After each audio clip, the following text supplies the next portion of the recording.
la conciencia no estaría funcionando bien. Pero el preguntárselo no es un indicio de que hay algo de conciencia.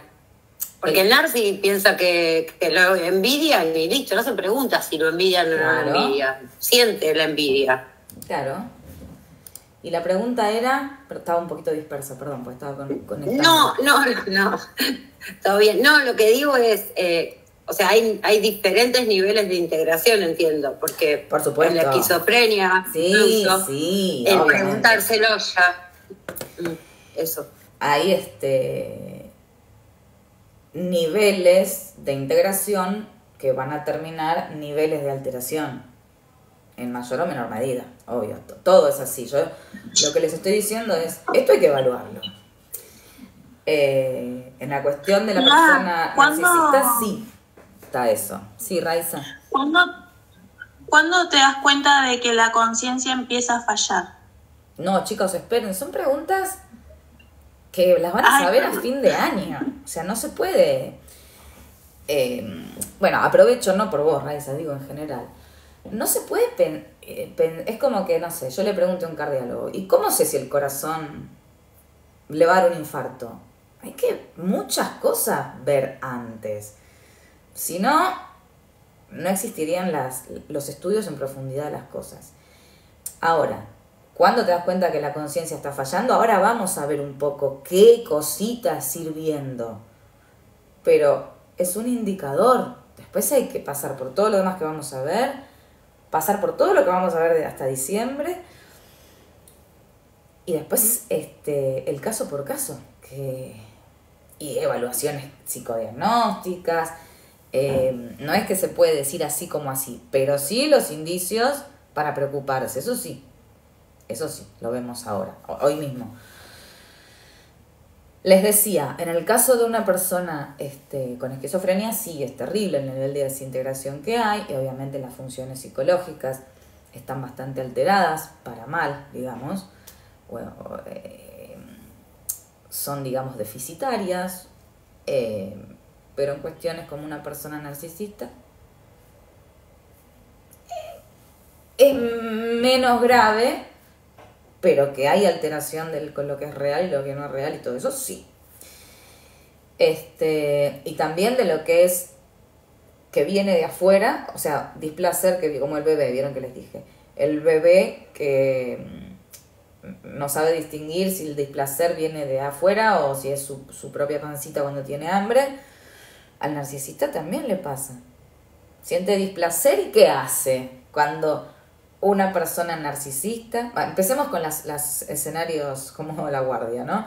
Pero esta vez estamos en la casa de una persona narcisista y de repente siente un displacer que probablemente tenga que ver con todos los conflictos intrapsíquicos que tiene. Uno de ellos es su complejo de inferioridad tan grande.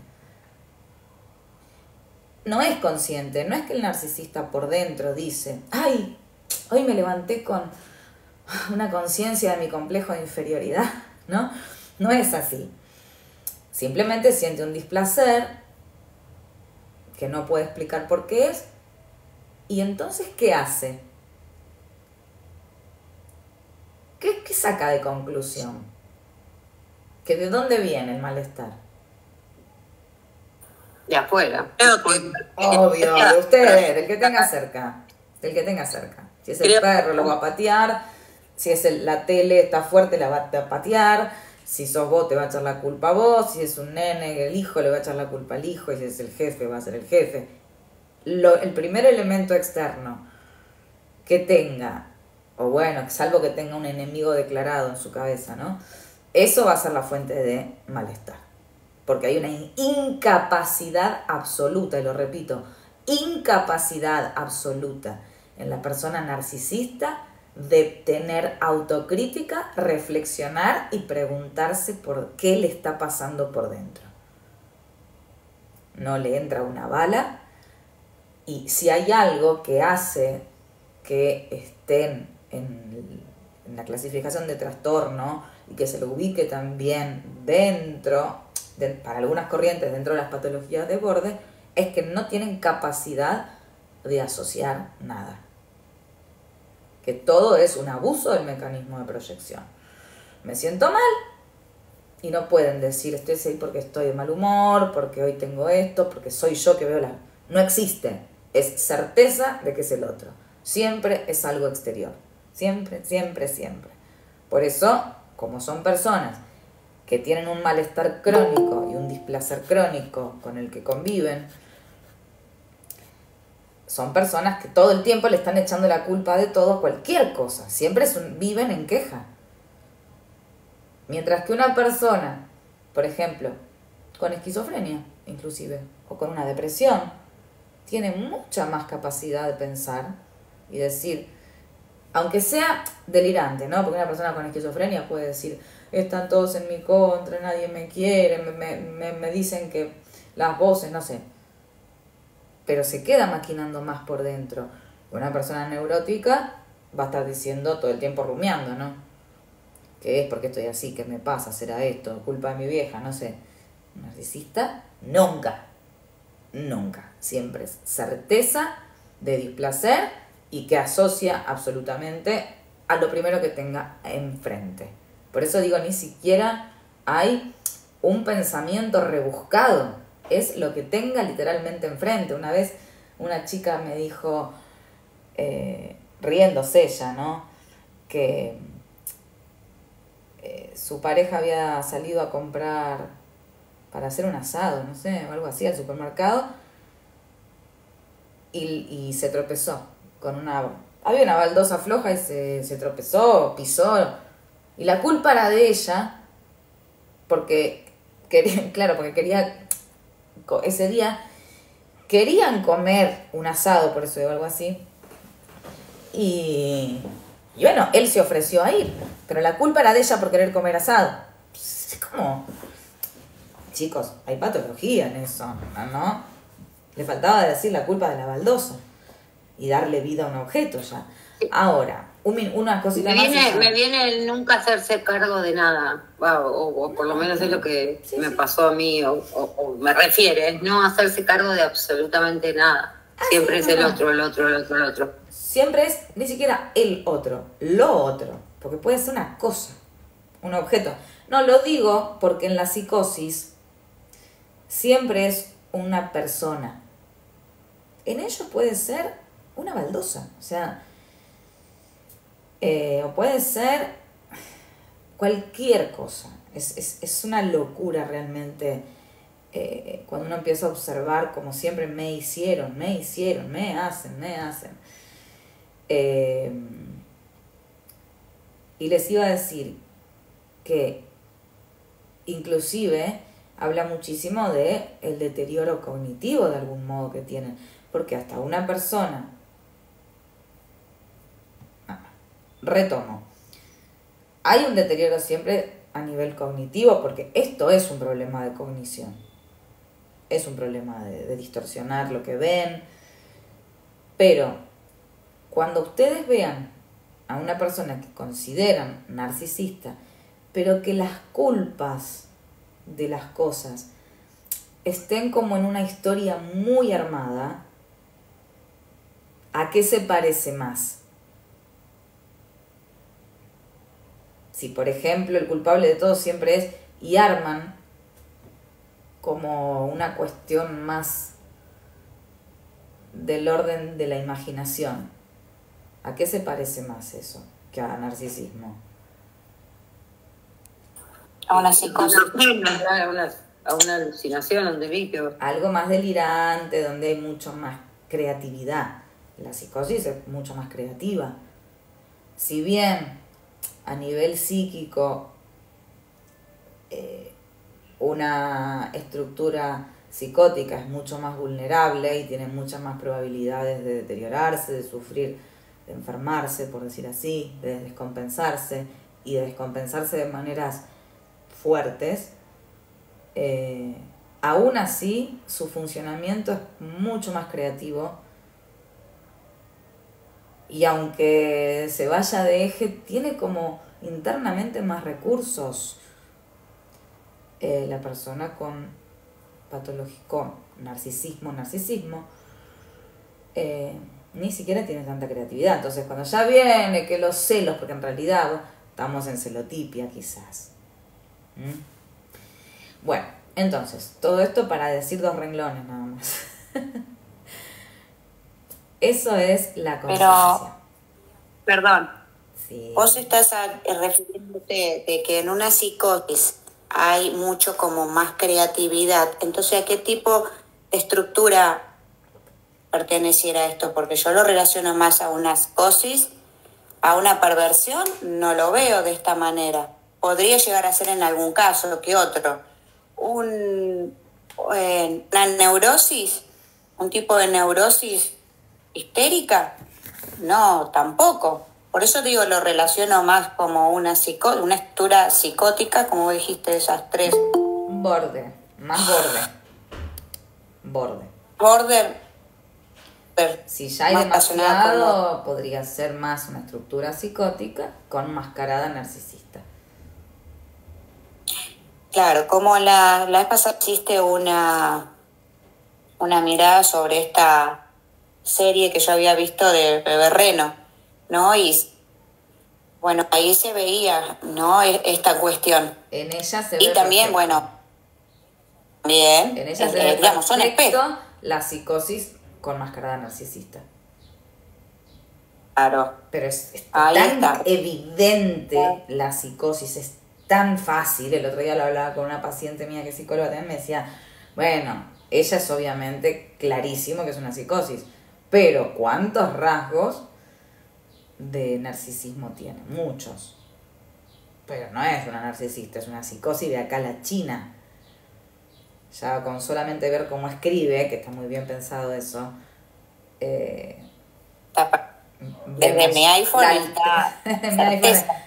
pero que lo vamos a vincular, no creo que lleguemos hoy con lenguaje, ¿no? Que el lenguaje es el reflejo de cómo está ordenada los patitos adentro. Entonces, ese detalle de que escriba siempre con faltas de ortografía, bueno, es lo que entraría dentro de lo que es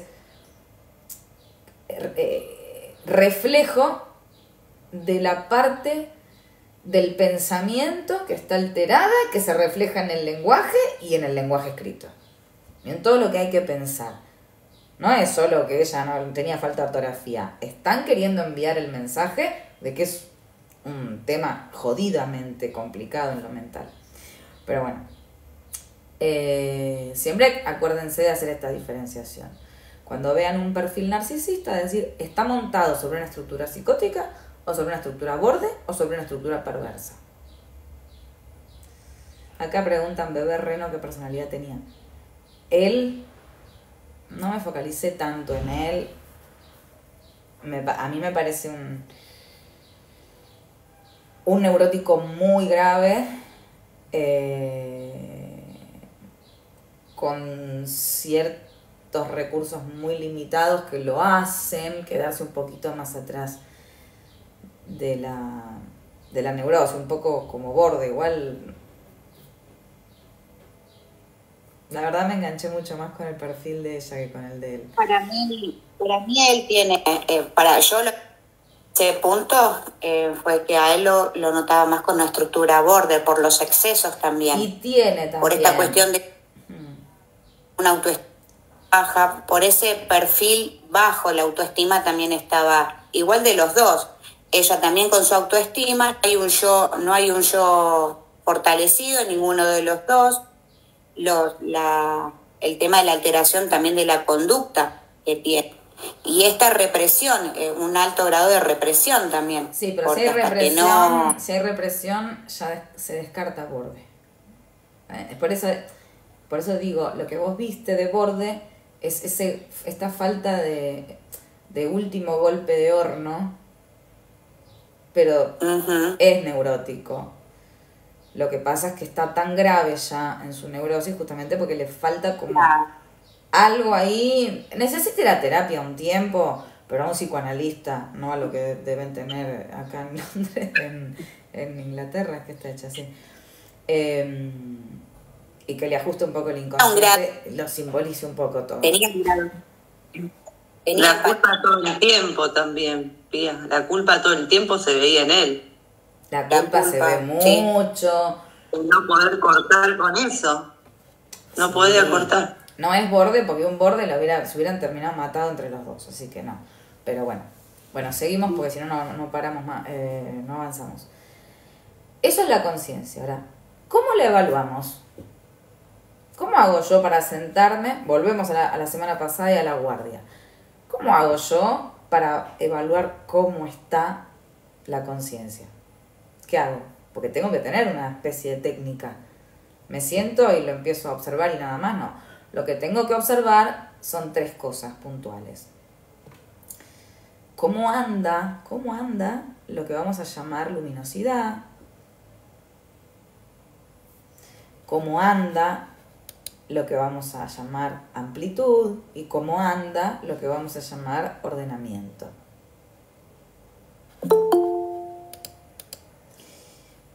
Entonces, esperen que entró alguien justo.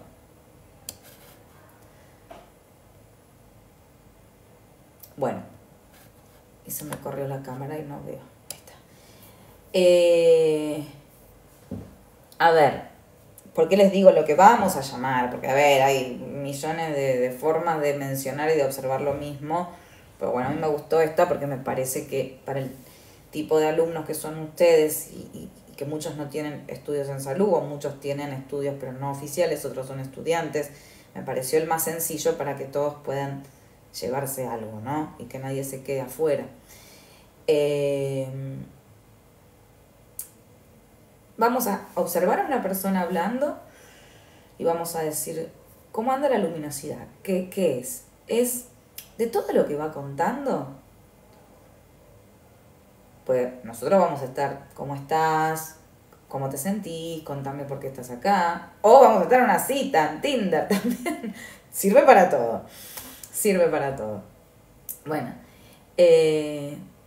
vamos a ver de las vivencias, lo que cuenta, lo que dice, lo que habla. De qué manera esto que cuenta y menciona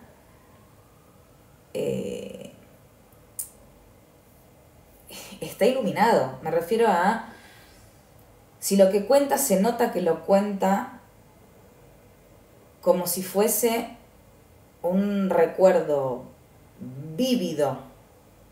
Luminosidad es si es vívido. Si ustedes, por ejemplo, me preguntan, Pía, ¿qué estabas haciendo ¿qué día es hoy? 15 de mayo del 2000. Les puedo decir, vamos a suponer que justo era el cumpleaños de una amiga, o se casó una amiga. No les voy a contar con la misma luminosidad, la misma iluminación, ese recuerdo del año 2000, que si me preguntan, Pía, ¿qué hiciste ayer a la tarde? Ahora, el factor tiempo, obviamente, justifica que yo no me acuerde tanto de ese casamiento y que sí me acuerde de ayer. El tema es que yo le voy a estar preguntando cosas de ahora.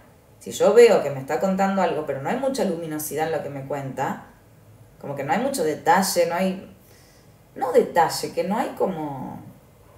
Sí, detalle. Vamos a decir que no hay mucha luminosidad de la escena. El ejemplo más sencillo. Si se emborrachan, al otro día no tienen mucha luminosidad. A partir de cierta hora, probablemente ya no tengan manera de contar cómo fue la noche entera porque va a faltar luminosidad en la escena.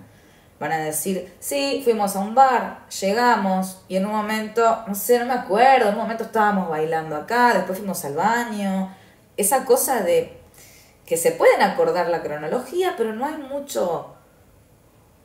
mucha luminosidad. Es la manera en la que se explica. ¿Se entiende a lo que voy? Bueno, lo otro que vamos a observar es, bueno, igual a todo esto. Cuando Narci se le pregunta por relaciones anteriores, ¿será que mienten y ocultan cosas porque es manipulación? ¿O falta iluminación en las escenas porque tienen un trastorno? Ojo con eso. Siempre vieron que a Narci nunca le puedes atar los cabos porque no te cierran las fechas, las los problemas, los quilombos, los trabajos, no entendés. ¿Y si no está mintiendo? ¿Y si de verdad no puede? Entonces siempre la pregunta, está bien, tiene todo lo que vemos, que dicen ahí por todos los lados, que es narcisista. Pero lo que nadie te va a explicar es si se basa sobre una estructura psicótica, borde o perversa. Y ahí es donde, ¿para qué nos sirven las banderas rojas si no sabemos lo importante, que de dónde viene?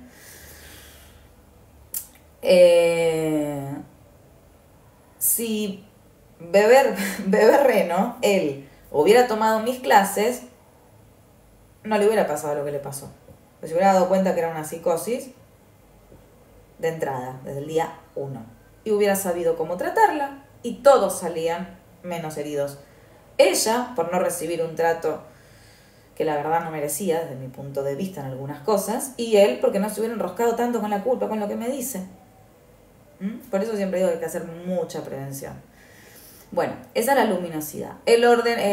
La amplitud, que es lo otro que vamos a observar mientras nos hablan, tiene que ver con cuán contextualizado está. Algo típico, pero esto es de la psicosis, es que te cuentan algo, ejemplo, terapia, prenden la cámara. Y la persona neurótica, ¿cómo funciona?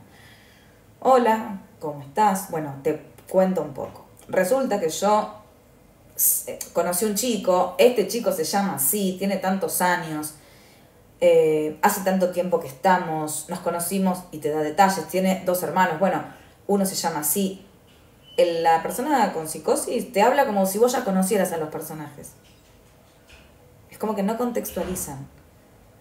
Como que hay esto no tiene nombre, no está, debería estar semiológicamente calculado. Pero te dicen cosas como, o ni siquiera un paciente, un amigo recién conocido. Hola, ¿en qué andas? Estoy acá yendo para lo de Pedro, que vamos a ir a El Timón. Y vos decís, ¿qué carajo es El Timón? ¿Es un bar? ¿Es un barco? ¿Quién es Pedro? Te hablan como si vos ya supieras. Y esto es típico. La experiencia me lo demostró muchísimo. Cada vez que una persona ya se expresa así, yo ya empiezo a pensar qué tan bien funciona a nivel global todo ese aparato psíquico. ¿En quiénes ven que naturalmente hacen esto de hablar sin contextualizar y nombran personas? Digo, ¿en quién no sería raro que pase y es normal que se expresen en esos términos?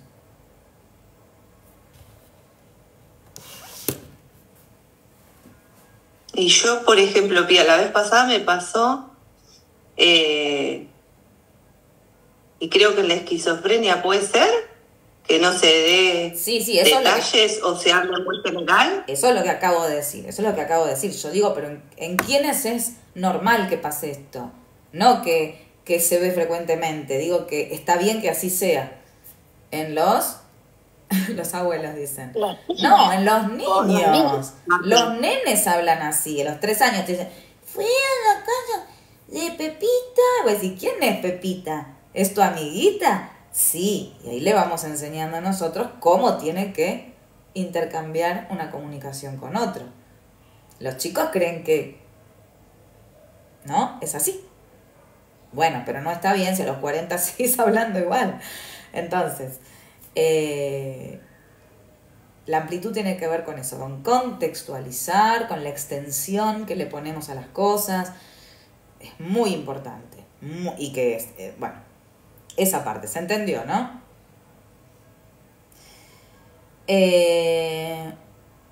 Cosa también que si te emborrachas, también te va a fallar la amplitud.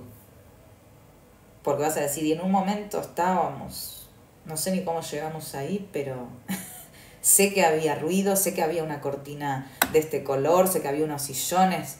Entonces no hay luminosidad, no hay mucho contexto. Y lo último, que es lo que vamos a evaluar, es el ordenamiento. O sea, si lo que me cuenta en orden, o se va por un lado, por el otro, por acá, por allá. Porque una persona que está con conciencia cuenta las cosas en cierto orden, mínimamente respetando cierta cronología que hace comprensible lo que digo al otro. Cuando vemos que una persona va, viene, cuenta, vuelve, hay algo que no. Entonces, el que se mamó demasiado la noche anterior también va a tener esto. No me acuerdo bien dónde estábamos, llegamos no me acuerdo dónde. Ah, sí, estábamos tomando un vino. Vos le decís, no, eso fue cuando recién llegamos. Pero después decís, no, no es así. Después fuimos a tu casa. Y empieza a aparecer todo esto. Entonces, si nosotros notamos que una persona que habla y no está bajo ningún efecto de ninguna droga porque pasó por toxicología y está ok, y sin embargo nos cuenta o responde a nuestras preguntas con estos 3 tips como medio flojitos, vamos a poder determinar que hay una alteración de la conciencia. Recién ahí, ¿sí? Entonces, ahí ya viene, ¿no? Cómo cada profesional va a volcar esto en un informe y qué tan grave es o qué es lo que está peor. Porque, por ejemplo, si lo que más afectado está es la luminosidad, por ahí puede tener más que ver con alguna cuestión de lo neurocognitivo. Si está afectada la amplitud, también puede tener más que ver con eso, pero si está afectado el orden, seguro tiene mucho más que ver con patologías como la esquizofrenia.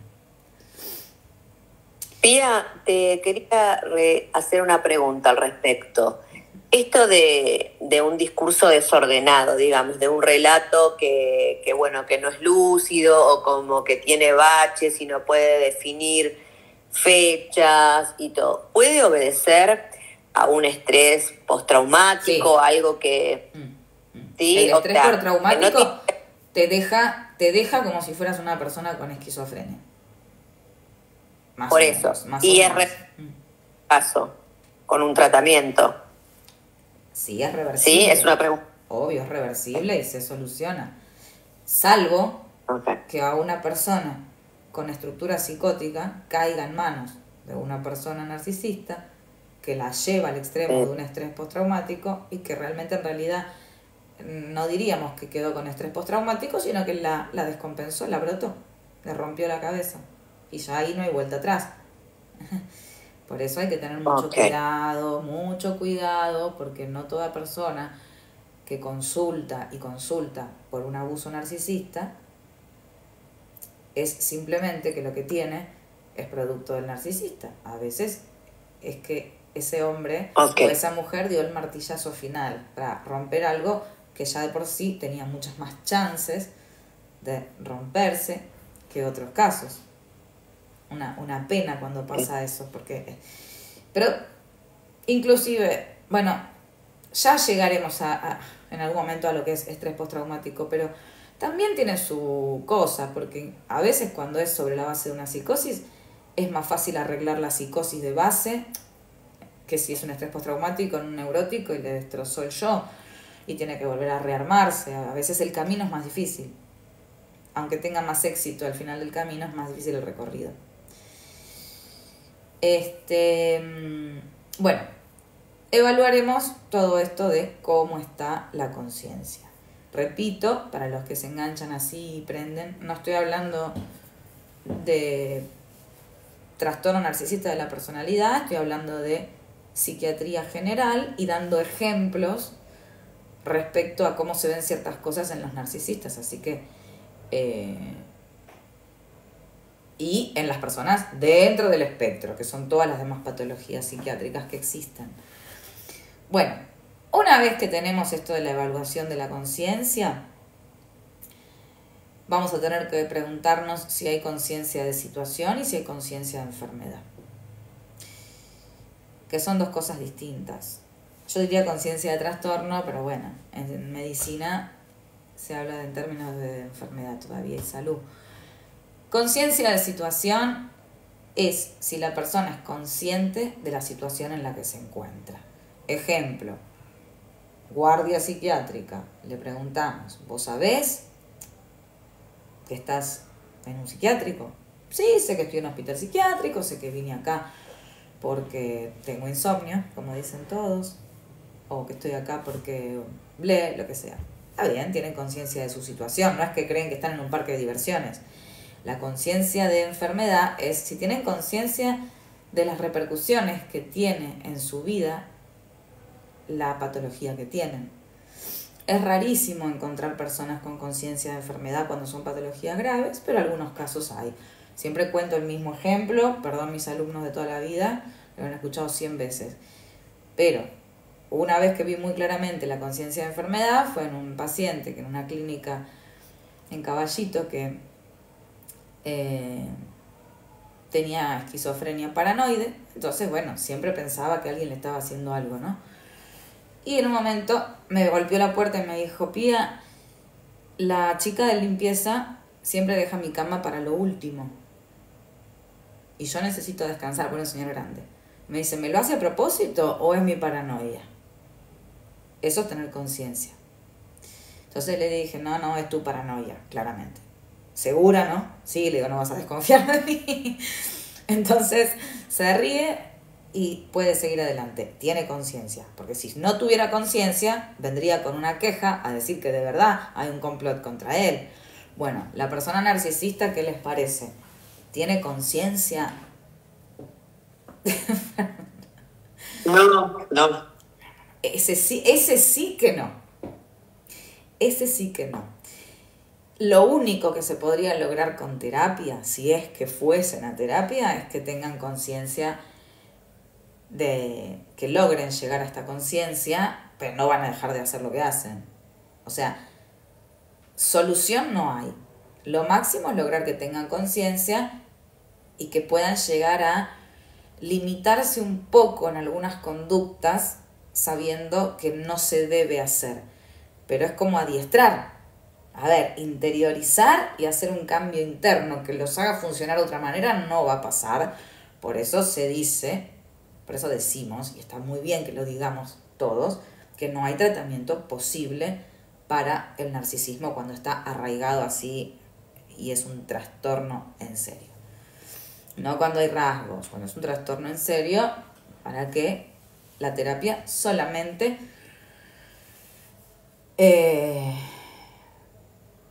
para enseñarle a comportarse si es que tiene un padecimiento, porque si no padece nada de todo lo que esto, no le va a importar. Ahora, vamos a suponer, ¿en qué caso? Bueno, yo me imagino la pregunta, ¿y en qué caso un narcisista le puede llegar a molestar ser narcisista? Bueno, si, por ejemplo, tiene un trabajo y sufre demasiado el tema de la envidia, la competencia, y le está empezando a perjudicar porque se siente muy mal, bueno, capaz ahí hay que decirle, mira, ¿sabes qué te pasa? Sos narci. Entonces, admití que te pasa esto, te vas a tener que admitir que lo que vos percibís no es así y te vas a sentir mejor. Ahora, después con su pareja va a seguir siendo narci, seguro. Pero en cosas que sí le duelen, quizás es lo máximo que podemos lograr. Bueno, esto se los dejo para que ustedes los lean solos. Los nombrecitos que se le pone cuando hay alteraciones en la conciencia. Esta vez se los nombro, pero en todo lo que vamos a ver no me voy a detener en cada nombre porque lo pueden leer, es como un diccionario. Pero por ejemplo, si la persona, si hay una alteración en la conciencia, vamos a decir que está hiperlúcido, si está demasiado, ya pasado, ¿no? Como que podría casi considerarse como hipervigilante. O podemos decir que está hipolúcido, cuando está un poco así, como les decía, como el borracho que no tiene mucha luminosidad, bla, bla, bla. O puede estar en un estado confusional. Vemos que en la conciencia lo que hay es que no puede a medio dar pie con bola, como que está perdido, como que está medio... Bueno, y así tenemos... Si vamos a buscar un libro de semiología, podemos ya encontrar páginas y páginas de cómo nombrar las alteraciones de la conciencia. Yo me quedo nada más con que sepan que hay que observar. Pues, ¿por qué no les quiero dar los nombrecitos? Porque ustedes no están en un curso para presentar el día de mañana informes oficiales en un lugar donde tienen que expresarse así. Entonces eso se lo pueden saltear si no les interesa verlo. Con que sepan qué áreas evaluar es suficiente. Los nombres nos sirven a los que hacemos informes o a los que trabajan en salud. Bueno, vamos a administrarlo así. Doy un cachito más de orientación y después nos pasamos a la parte de psicología. Orientación. Esto es muy fácil. La orientación sí es lo que decía Mayra antes. Es saber si el tipo está en el aquí y ahora. La orientación puede ser autopsíquica o alopsíquica. Autopsíquica es cómo me llamo, qué edad tengo, de todo, a qué me dedico, quién soy yo. Y alopsíquica tiene que ver con lo de la relación, o sea, está relacionado con el contexto. Le voy a preguntar en qué año estamos, en qué país estamos, quién es el presidente, todas cosas que se supone que cualquier persona que está sabe. Es lo mínimo que uno sabe respecto a en qué estación del año estamos. No le podemos preguntar qué fecha es, porque ni yo sé qué fecha es. Pero sí el año, la estación del año. Bueno. Eso también suma a lo que vamos a evaluar en cuanto a la conciencia. Nada más que eso tengo para decir. Acá en el narcisismo no vamos a encontrar problemas de esto. Lo que sí vamos a encontrar... Me río, pero porque digo, claro, este libro yo lo escribí más que nada para trabajar sobre psicosis, pero bueno. El narcisista tiene un poquito de alteración en cuanto a quién es, ¿no? Puede saber su nombre, su apellido, todo, pero hay cosas medio delirantes, ¿no? En cuanto a su autopercepción. Pero me reía nada más que por un pensamiento, ¿no? Si nos ponemos en quisquillosos, mucha orientación autopsíquica no tienen. Siempre se imaginan más de lo que es. La atención. ¿Qué se imaginan que tiene que ver con la atención? ¿Qué observamos cuando en un paciente, por ejemplo, con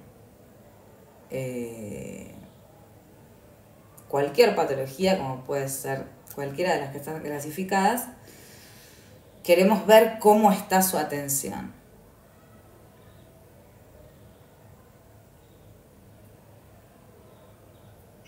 Hola, Elena. Sí, está hipervigilante. Ahí voy. Sí, tenés todos los canales de YouTube. Si lo que te interesa es hablar de todas las demás patologías, tenés los canales de YouTube, tenés Instagram, pero este canal puntualmente, el de TikTok, es solamente de esta temática. Está hecho para eso, ¿sí? Googleame si querés y ahí te va a derivar directamente a todo lo que quieras. Hay más de 2000 videos de la patología que quieras y de la temática que quieras. Y ahora en un ratito, si te quedás, vamos a empezar con psicología general y después con infancia. Ahora sí. Raiza era... Sí, la atención yo iba a decir si se dispersaba, si era disperso o, sí, está vinculado o podía con mantener, por ejemplo, una conversación sin dispersarse, sin distraerse. Exactamente. Nosotros en psiquiatría lo llamamos prosexia. Y ahí la alerta también tendría que ver en esto de la atención. ¿Cómo, Marta? El nivel de alerta. Sí, Una persona que está hipervigilante. Sí, está vinculado, sí. Pero también está vinculado a lo que dijimos antes. A cómo está de conciencia. Por eso digo, todo se va armando un rompecabezas. Si la conciencia está alterada, puede ser que así como esté sin detectar demasiado, esté detectando mucho y que no tenga selectividad, que también se vincula con memoria. Por eso estamos desglosando todas las funciones psicológicas principales. No anímicas, pero sí las psicológicas, como con las que venimos todos al mundo. Pero sí, la atención es la capacidad que tenemos nosotros de captar los estímulos, digamos, de reconocerlos como estímulos, y obviamente tenemos atención voluntaria principalmente y atención involuntaria. La atención voluntaria es ustedes ahora transitando un curso y aprendiendo sobre una temática que están focalizados en todo lo que a ustedes les va a servir para de acá a fin de año trabajar o lo que sea para lo que vayan a usar esta cursada. Ahí están ustedes dejando en segundo plano mucho de lo que esté pasando en su realidad y voluntariamente conectados. La involuntaria es la atención que está ahí como por las dudas, ¿sí? Si de repente yo le escucho un ruido en la llave, en la puerta, no estoy prestando la atención a la puerta, pero la atención involuntaria va a ir ahí a ver qué está pasando. Por eso se vincula también con el estar alerta. Nosotros siempre estamos un poco alertas. Y, o sea, depende de cuánto yo soy capaz de poner en funcionamiento la voluntaria o no. Las personas, por ejemplo, con déficit de atención, son personas que aunque quieran activar la voluntaria y concentrarse en algo, prestar atención a algo, no pueden. No pueden, es como que la voluntaria es la que está más alterada. Esto lo vamos a llamar prosexia, prosexia es el nombre, va a ser hiper, y tenemos la que a mí más me gusta, que es la paraprosexia. Se le dice así, se lo suele encontrar mucho en pacientes cronificados con esquizofrenia, que significa que la atención involuntaria predomina siempre por la voluntaria, y que no pueden seguir un hilo de nada. Es que, a ver, ustedes dirán, bueno, y una persona con déficit de atención e hiperactividad también. Bueno, sí, pero tiene que ser extremísimo, que yo diga paraprosexia. Tiene que ser de verdad, no que una persona tiene que estudiar o tiene que laburar y tiene TDAH y bueno, hace una cosa,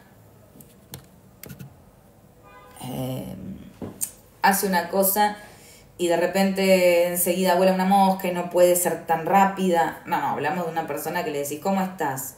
Bien. Chao. Se fue. Y no se puede seguir la conversación. Tiene que ser así de grave. Esto pasa absolutamente en casi todas las esquizofrenias. Y no lo vamos a ver en trastorno narcisista. La atención va a estar en general bien y como mucho puede llegar a estar un poquito por encima, ¿no? Medio hipervigilante. Lo que pasa es que también hay tanto déficit en lo cognitivo y en la comprensión que puede ser que presten atención y puedan direccionar y manejar bien su atención voluntaria, pero como no tienen dominio simbólico, les cuesta comprender lo que están escuchando, por más que le pongan todas las ganas. Comprenden mal y ahí empiezan los problemas. Pues yo puedo prestar mucha atención, pero si entiendo todo al revés, yo puedo ir a una clase ahora de física cuántica y ponerme, porque voy a interpretar cualquier cosa. Entonces, bueno. Sensopercepción. Otro ítem. Bueno, acá, listo, vamos a evaluar cómo está la percepción en relación a los sentidos.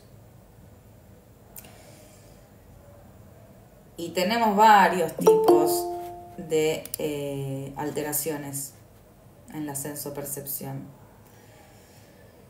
A ver, después lo van a leer solos también, pero les digo, las alteraciones en la sensopercepción pueden ser en cualquiera de los sentidos que tenemos, la vista, el oído, el gusto, el olfato, todo, ¿sí? Inclusive el tacto, todo. Una persona puede tener estamos hablando de alucinaciones, por decirlo de algún modo. Alucinaciones sería un primer grupo de alteración en la sensopercepción. alucinaciones de todas estas que les digo, visuales, acústicas, gustativas, táctiles, bueno. También las que se llaman senestésicas son alucinación de sensaciones. Como sentir que algo está pasando en mi cuerpo, que no sé ni de dónde viene, pero tener una alucinación. Y después están las kinestésicas, que son de movimiento. Por ejemplo, las personas vieron, no sé, películas de terror, hemos visto todos, que se eleva y siento que estoy endemoniada, pues siento que me elevo de la cama. Bueno, ya sabemos que no existen las posesiones demoníacas, sino que son alucinaciones. Entonces, hay personas que sienten... Yo tenía un paciente que decía que sentía que cuando caminaba se deslizaba como en un skate. Era una alucinación divertida dentro de todo, pues sentía que se deslizaba, no podía sentir su caminar. Bueno, eso es de movimiento. Otros sienten, por ejemplo, dentro de las anestésicas, algunos piensan que sienten como la sangre les circula. Es como que sienten el cuerpo por dentro, cosa que en realidad nosotros no tenemos la capacidad de sentir como lo que está haciendo nuestros órganos en este momento, ni nuestro sistema circulatorio. Bueno, dicen que sí. Bueno. Y después tenemos pseudoalucinaciones, que se les dice así, cuando, por ejemplo, cuando yo digo, escucho voces adentro de mi cabeza. Bueno, a ver, con la cabeza no se escucha con el oído, pues las alucinaciones comunes son igual que la voz que escuchamos de una persona que está al lado nuestro. Entonces las pseudoalucinaciones tienen que ver con percepciones que vienen del mundo interno de la persona, pero en realidad son percibidas por un órgano que no es el encargado de percibir eso. Otro paciente decía que escuchaba por el estómago, porque tenía una radio adentro, esa es la aplicación que le daba. Decía que escuchaba por el estómago, y para entender eso armó un pequeño delirio de que mientras dormía le habían metido en el estómago una radio. Los médicos que estaban complotados contra él. Pero bueno, esto se los cuento para que sepan, a ver, los niveles a los que puede llegar una patología. Pero como vimos la clase pasada, cuando hay erotomanía, cuando hay celotipia, estamos casi en estas cosas así, de alteraciones fuertes de la, no senso, pero sí de la percepción, ¿sí? Entonces siempre tienen que pensar cuando la significatividad clínica es tan grande como para pensar ya en algo estructural y no simplemente en una cuestión de personalidad, como puede pasar con Narci. Y la última que les voy a dar por hoy, la próxima terminamos con la segunda parte de semiología de la conducta, es memoria. Bueno, memoria ya saben lo que es la capacidad de recordar, de evocar, de ir para atrás, ¿no? Y también de fijar y conservar lo que vamos obteniendo de información nueva. A ver, en general los problemas de memoria se ven mucho más en patologías orgánicas. Sí se ven algunos fenómenos en trastornos psiquiátricos siempre, como la esquizofrenia, que es el más grave, en donde pueden haber fenómenos como esto yo ya lo vi antes, cuando no pasó. Pensar que, inventarse un recuerdo que en realidad no sucedió, pero ahí estaríamos ¿cuál es la línea entre delirio y cuestiones de memoria? Y después tenemos casos más graves como una persona que viva, no sé, en dos épocas al mismo tiempo, que piensa que está en 1991 y se acuerde todo, y al mismo tiempo está fijando recuerdos del año 2024 y mezcla todo. Bueno, son todos fenómenos de memoria. No lo vamos a ver más que en esquizofrenias y muy serían avanzadas. Cosas parecidas, qué sé yo, a las patologías, no sé, de un Alzheimer, una demencia senil. Tiene más que ver con todo lo que es trastornos en el desarrollo neurocognitivo, producto de una cuestión de esas. No lo vamos a ver esto casi nunca en trastornos psiquiátricos. Por eso les digo, salvo en la esquizofrenia, cuando ya está en las últimas etapas, que prácticamente ya evoluciona hacia la demencia. Entonces ya una persona con, para el ojo no experto, una esquizofrenia avanzadísima en su última etapa, ya luce prácticamente igual que cualquiera de las demencias mixtas o de las patologías como el Alzheimer que decían recién. Así que eso nada. Con respecto a lo que sigue, que es ideación de eso, lo dejamos para la semana que viene. Háganme acordar de retomar desde ahí. Ahora hago un pequeño break de 3 minutos y nos vamos con psicología general, ¿sí? Ahí vengo.